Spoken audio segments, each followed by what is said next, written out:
योगानंदपूरक सात्मानंद ईश्वदा कथम ब्रह्मद्वये तस्य सद्वैश्वस्ते शरणो योगानंदपूरक या आत्मरंदय. हे 5 प्रकारचे आनंद याच्यामध्ये पंचदशीमध्ये सांगितलेले आहे. 5 प्रकारचा विवेक, 5 प्रकारचा चित्स्वरूप आणि 5 प्रकारामध्ये आनंद. ब्रह्म हे सद्रूप, चिद्रूप आणि 5 प्रकारानं सत्य विवरण करतात आणि 5 प्रकारानं चित्त आणि 5 प्रकाराने कोणचा आनंदाचा आत्म्याची आनंदाच्या ठिकाणी आणि स्थिती दाखवतात. आत्माच किम स्वरूप आहे नाही का. आपली भ्रांती असते, आपल्याला वाटते विषयामध्ये आनंद आहे. साधू संतांनी, तत्वज्ञानी लोकांनी आनंद विषयामध्ये कोणा किम स्वरूप आहे, आत्माचा आनंद स्वरूप आहे. हे शास्त्राचं अध्ययन केलं म्हणजे आपल्याला कळतं आहे. विषयामध्ये जी आनंदाची प्रतीती येत असते ती प्रतीती आनंदाचीच आहे. कोणाची आहे? आत्म्याचीच प्रतीती आहे. जिथे जिथे आनंद स्वरूप कोणाचं आहे? विषयामध्ये आनंद. विषय फक्त निमित्त कारण आहे. काय ते काय करतात? अशा बहिर्मुख वृत्तीला काय करतात? नंतरमुख झालेल्या वृत्तीमध्ये चिदाभास अंतःकरणात काय पडतो? चिदाभास होतो. आणि चिदाभास चित्त असल्यामुळे तो आनंद स्वरूप आहे, किम स्वरूप आहे. आणि ही क्रिया युगपत होत असते. कोणती? क्रमाने नाही. आणि आपल्याला ब्रह्मचा होत असतो. आत्मा आनंद स्वरूप नसून विषयातच काय आहे? आनंद आहे.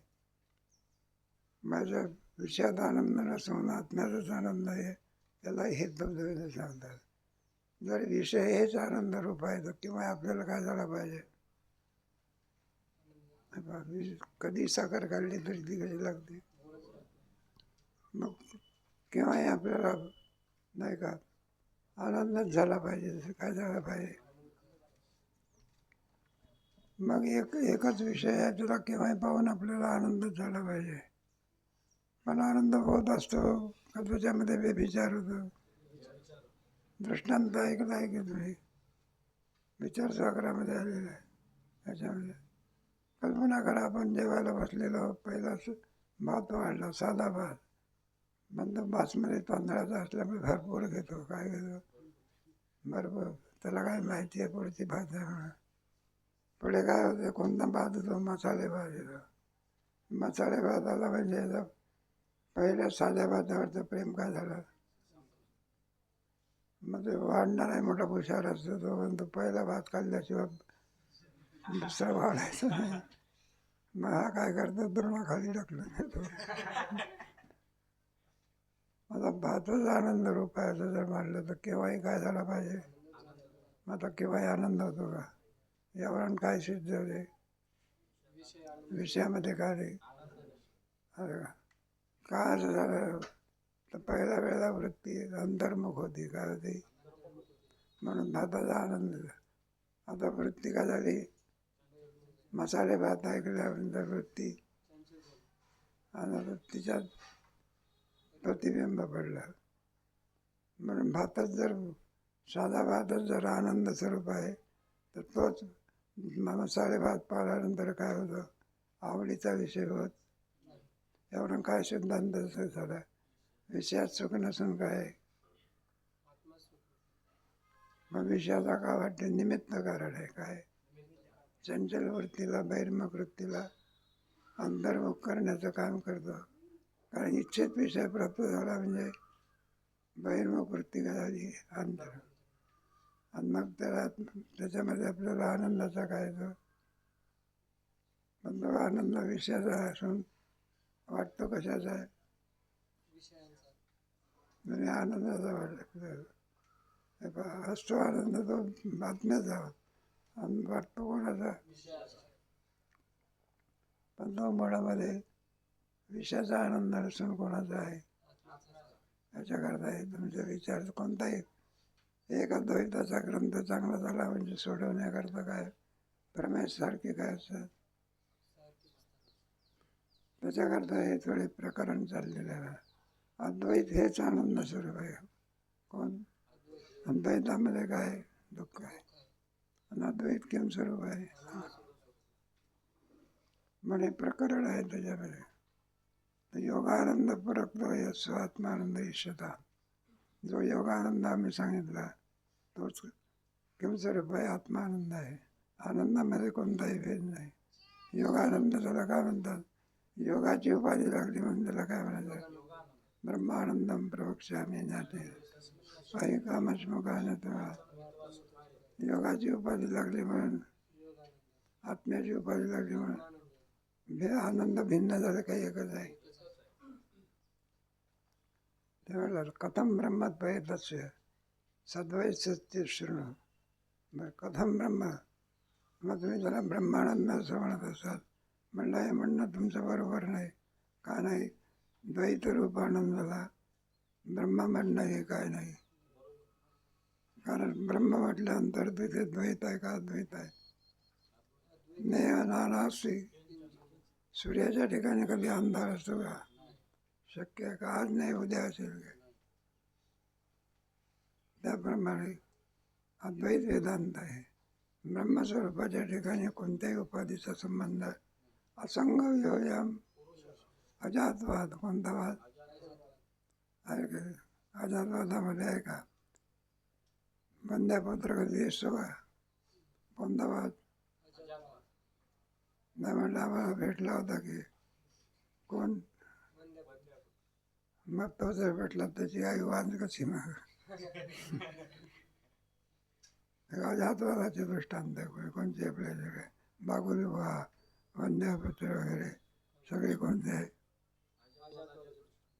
नाही का शक्यता आहे का तुम्हाला? काय जाऊ द्या.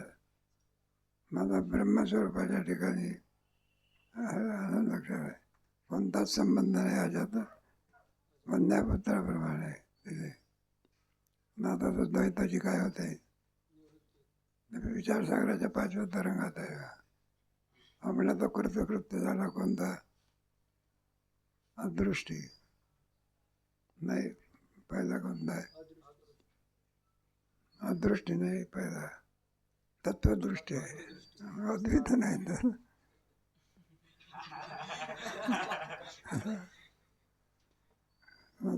त्याचा त्याने प्रश्न केला बा अदृष्टीने. कारण आहे बाब, ब्रह्मसाक्षात्कार झाल्यानंतर जीवात्मा काय होतो? आता ब्रह्मसाक्षात्कार झाल्यानंतर तत्वदृष्टी काय झाला? आता 3 आले ना. ज्याला तत्व साक्षात्कार झाला एका तत्वदृष्टी, उपदेश करणारा गुरुजी, आणि कोणाच्या द्वारा? महावाक्य. 3 आले ना. द्वैत आहे का अद्वैत आहे? मग आणि तुम्ही ते सांगितलं काय आहे? मग आता अद्वैत कुठे राहिला? तर म्हणले पाहिजे तुमचं ते काय ब्रह्म आणि ते गुरुजी अविद्या कार्य आहे. कोणतं कार्य आहे? अविद्या कार्य असलेला पदार्थ भेद निर्माण करू शकत नाही. किम स्वरूप आहे? अद्वैतच आहे. त्याने शंका केली आहे काय? मिथ्या गुरुकडून सत्य संसाराची दुःख निवृत्ती होते कशी? जर होत असेल तर मृगजळाने काय केली पाहिजे? आता मृगजळ कोणत्या सत्तेतला आहे? ताण. आता मिथ्या गुरु कोणत्या सत्तेतला आहे आणि दुःख कोणत्या सत्तेतलं आहे? म्हणलं तुमच्या मताप्रमाणे अद्वैताची सिद्धी होत द्वैत सत्य की अद्वैत प्रमाण का द्वैत प्रमाण? तुमचा अद्वैत आहे ना, द्वैत प्रमाण की दर्शन करायची मत. मग पहिला दर्शन करायचं शंकराचार्य. मग अद्वैताचं प्रतिपादन कोणी केलेलं आहे? शंकराचार्याने. मग त्यांचंच मत का खरं? त्याला सांगितलं म्हणलं नाही बा ते शंकराचा काय आहे. आणि भगवान शंकराचा अवतार अद्वैत मताचं प्रतिपादन करण्याकरता त्यांचा काय झालेला आहे अवतार. मतात पाचव्या तरंगात बरंच लांब आहे. आपल्या इथं आहे पंचदशी आहे ना. सुंदर विचार आहे त्याच्यावर. शंकराचार्याचं मत का प्रमाण पुराणात लिहून ठेवलं आहे. भगवान शंकर हे अवतीर्ण होतील आणि गंगेतून विष्णूची मूर्ती काय करतील, काढते. बद्रिकाश्रमी काय करतील आणि सगळ्यात द्वैतवादाचा काय करतील, धुवा उडवते. असं व्यासाने कुठं लिहून ठेवलं आहे. म्हणून कोणाचं मत प्रमाण आहे सांगा. तसं कोणाचं मत प्रमाण आहे ज्ञानेश्वर महाराज. बरं, आपण कोणाच्या मताला प्रामाण्य देतो का? तू बरा ज्ञान भरायचं आहे का नाही. एखादा कोणी कीर्तन करत असेल, मला माझं मतच आहे, तुला कोण विचारते? जोग महाराज म्हणायचे म्हणतात, मारुती बापू ती सांगत होते. मग त्याच्यात काही गोष्ट सांगितली याच्यात काय नाही. ते जोग महाराज पाठीमागे आहे, मारुती बाबाला काही माहिती नाही. मग ते जोग महाराज मग हे मारुती म्हणलं, हे पाहत तुझी कथा सांगू नको, ज्ञानेश्वर महाराज काय म्हणतात तेच सांगते. तुझा ऐकायला बसलेलो. मग ज्ञानेश्वर महाराज काय प्रमाण कोणाच्या मताला आहे? म्हणजे अद्वैत पद प्रमाण आहे.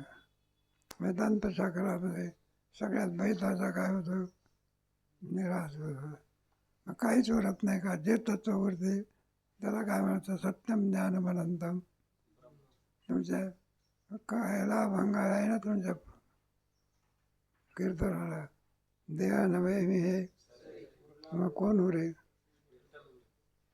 काहीच नव्हे का? काहीच नव्हे म्हटलं तर कोणता वाद येईल? शून्यवाद. शून्यातून जगत निर्माण होते. पेरतच नाही तर उगेल, पाठच नाही केली होय तर येईल.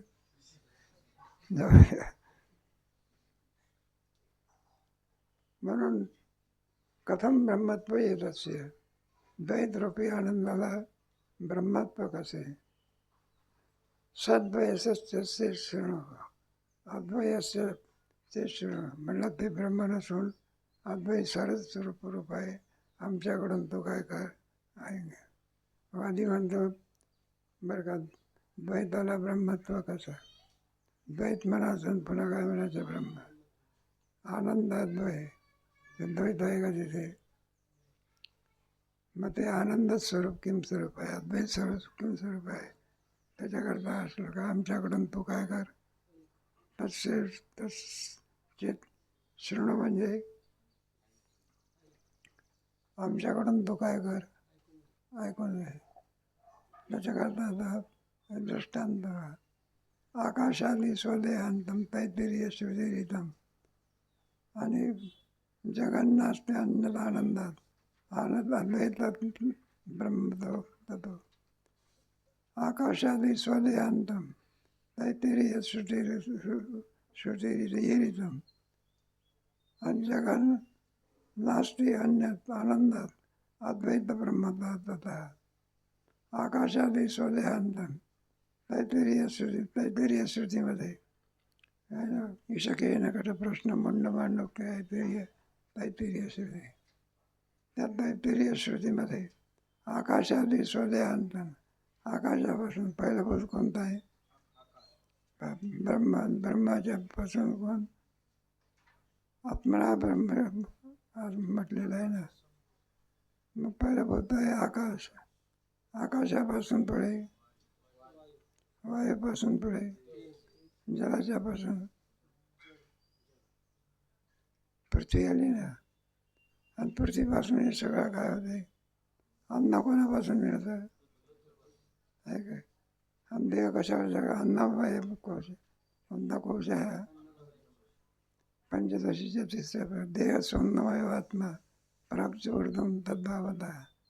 देहाला आत्मा म्हणता येत नाही, कारण त्याला दोन अभाव असतात, एक प्राग आणि प्रध्वंस. प्राग म्हणजे देहाच्या पूर्वी अभाव आहे, उत्पत्तीच्या पूर्वी, नंतर काय आहे?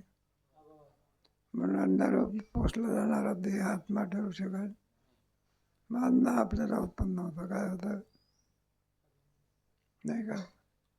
पृथ्वी, पृथ्वीपासून अन्न आपण पेरल्यानंतर एक दाणा पेरतो ना, किती एवढं मोठं करीन ते त्याच्यामध्ये मग कोणा पृथ्वीचे आपल्यावरती काय, त्याला माता म्हणतात ना, भूमीचे आपल्याबरोबर. अशा रीतीने आहे ना स्वदेहांत. आणि अन्नापासून कोण उत्पन्न होतो? दे. हे सर्वच्या सर्व स्वदेहांत. बघा, आकाशादी स्वदेहांत, आकाशापासून तो देहापर्यंत जगत, हे संपूर्ण जगत अन्यत आनंदात नाचते. बरं का, जगत नाचते अन्यत आनंदात. आनंदाशिवाय दुसरं काहीही नाही. हे जगत आनंदावून काही नाही. हा आत्म्याहून जर आनंदावून जर भिन्न असतं, द्वैत आलं असतं. आत्म्याहून का जगात हे ब्रह्माहून काही नाही, आनंदावून काही नाही. यावरून त्या आनंदाला ब्रह्मरूप होत आहे. आनंदावून जर भिन्न असतं तर ब्रह्मरूप नसते. म्हणजे आनंदावून काही नाही. म्हणून किम स्वरूप आहे मग अद्वैत देवा. पुढे श्लोक बघा की, आकाशादी स्वदेहांत तैत्तिरीय श्रुतीरितम. तैत्तिरीय श्रुतीमध्ये आकाशापासून तो देहापर्यंत हे सगळं जगत, जगत अन्यात आनंदात नसते. आनंदाशिवाय आनंदाहून ते भिन्न नाही. यावरून त्या आनंदाला काय आलेली आहे? ब्रह्मरूपता आहे, नाही का? ते आनंदातला द्वैतरूप आनंदाला ब्रह्मत्व कसं आहे? हे जगात आनंदाहून काही नाही. म्हणून त्या आनंदाला किम स्वरूप आहे? ते ब्रह्मरूप आहे. आनंदाहून ब्रह्म वेगळं नाही, ब्रह्माहून काय वेगळं नाही, असं झालं. त्याला अद्वैत रूपता काय झालेली आहे. भिन्न कसं नाही म्हणतात, त्याचं उत्तर पुढच्या श्लोकामध्ये देऊन सांगतो.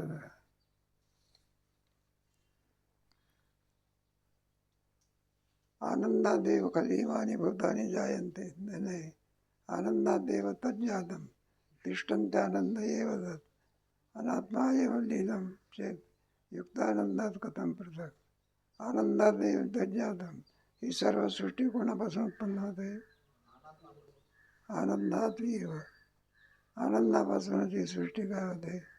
यतो वायुमानी भूतानी जायन्ते येन जातानी म्हणजे ब्रह्माचं वर्णन केलेले. सृष्टी कोणापासून होते? ब्रह्मा म्हणजे आनंदापासून उत्पन्न होते. आनंदावरच काय होते ते? हे पहा, आनंदात एव तज्जातम तिष्ठन्ते. कोणामुळे राहते ती? आनंद. उत्पत्ती झाली, स्थिती पाहिजे ना, काय पाहिजे? मग त्या जगताची स्थिती कोणावर आहे? आनंद. आनंदादेव तत्. आनंद एव लीनं. शेवटी लीने कशात होते? उत्पत्ती आनंदापासून, पुढे स्थिती लीनही चेत. बरं का, युक्तानंदात कथम. म्हणून असलेल्या आनंद जगत नावाची वस्तू वेगळी करून आपल्याला दाखवता येत नाही. किम स्वरूप आहे आनंदाचं, नाही का? आनंदापासूनच उत्पन्न होते, आनंदाचं स्थिती राहते, आनंदातच विलीन होते. म्हणून आनंदावर ही सृष्टी काय नाही, वेगळी नाही. किम स्वरूप आहे आनंद.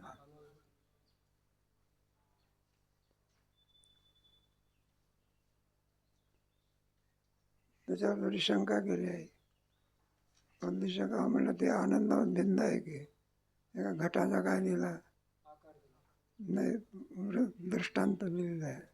आनंदावर भिन्न याच्याकरता घटा, कारण कोणतंही कार्य म्हटलं तर त्याला दोन प्रकार लागला. कार्यामध्ये दोन प्रकार, एक उपादान कारण आणि एक निमित्त कारण. घट आहे, घटातली माती कोणतं किम स्वरूप आहे? आणि कुंभार. आता एकाला निमित्त कारण का म्हणा, उपादान कारण. ज्याची कार्यामध्ये व्याप्ती असते त्याला म्हणायचं उपादान कारण, आणि कार्याहून भिन्न असतं निमित्त. कुंभार कार्याहून काय आहे म्हणून कोणता कारण? निमित्त. आणि घट माती कोण आहे? पण निमित्त कारणाशिवाय कार्याची उत्पत्ती होऊ शकत नाही. तर मग स्वभाव आधी त्याच्याकरता हे बघा थोडं.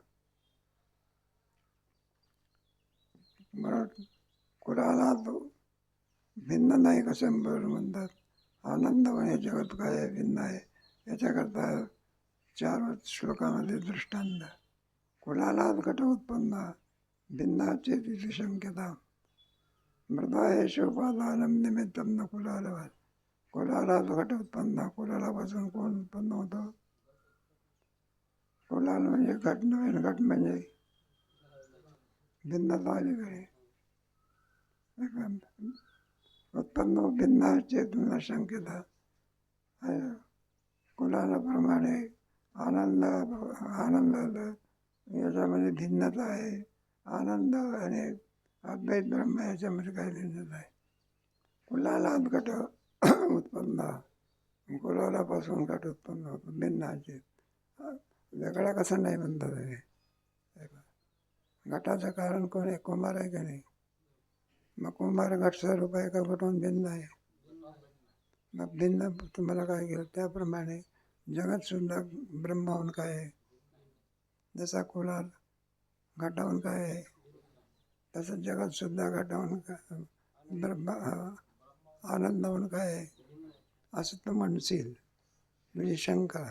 ते शंकेचं उत्तर आहे. शंक्यता आहे ना. मृदेश उपादानम निमित्तम न कुलालवाद. मृदेश म्हणजे पहा कोणत्याही कारणाला 2 कारण असतात. एक आहे उपादान कारण, दुसरं कोण आहे? मग असलेले माती कोणतं कारण आहे? हे पहा मृदेश आहे ना. मृदेश उपादान. घटामधले आणखी माती ही उपादान कारण आहे. आणि निमित्तम कुलाल. कुलाल कोण स्वरूप आहे तो निमित्त कारण आहे. आणखी काय असते? कार्याहून काय असते? वेगळं असते. उपादान कारण मात्र कार्यामध्ये व्याप्त असते. स्थितीला आता 2च्या व्याख्या सांगतात. निमित्त कारण आणि कोणतं? उपादान करणाची व्याख्या आहे. स्थिती लयश्च कुंभस्य कुलाले स्तव नाही क्वचित.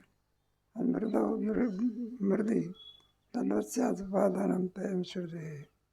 स्थिती कार्याची स्थिती, घटाची स्थिती. त्याचप्रमाणे स्थिती लय उत्पत्ती कोणापासून होते? ज्याच्यापासून होते त्याला उपादान कारण म्हणायचं. मातीवर घराची स्थिती काय आहे? बरं, त्याचा लय कशात होतो? मातीचाच होतो. कुमारस्य कारण कुमारामध्ये होत समन्वयक नाही. 2 कारणामध्ये फरक आहे. त्या उपादान कारणाची व्याप्ती कार्यामध्ये आहे आणि निमित्त कारण हे कार्याहून भिन्न आहे. दृष्ट मृदी स्याच उपादानं तय सुजे. असं आपण घटामध्ये पाहतो. दृष्ट म्हणजे पाहणे. मृदी स्याच उपादानं तय. म्हणून मृत्तिका ही कोणतं कारण आहे? हे पाहिजे. दृष्ट म्हणजे आपण पाहतो ना. घटाला पाहिल्यानंतर घटामध्ये व्यक्त कोण आहे? मग कोणतं कारण? उपादान कारण. कोण सांगते? श्रुती म्हणजे श्रुती सांगते. मग कारण 2 निमित्त आणि 1 उपादान कारण. उपादान कारणाची व्याप्ती घटामध्ये असते आणि घटाहून भिन्न असणारा कुंभार त्याला कोणता म्हणायचा? निमित्त. पण कार्याला दोन्ही कार्याची काय असते? ज्ञानेश्वर महाराजांनी वाद 9व्या अध्यायात आहे. भूमियात्मनी स्वयंभा कुलालमतीचे गर्भ. आपापच घट निर्माण होतो का? नाही काय. भूमियात्मनी स्वयंभा नाम म्हणायला लागले. आमच्या जमिनीमध्ये खोदले की घटात निघलं. मग ते कोणाचे आहे? कुलाल.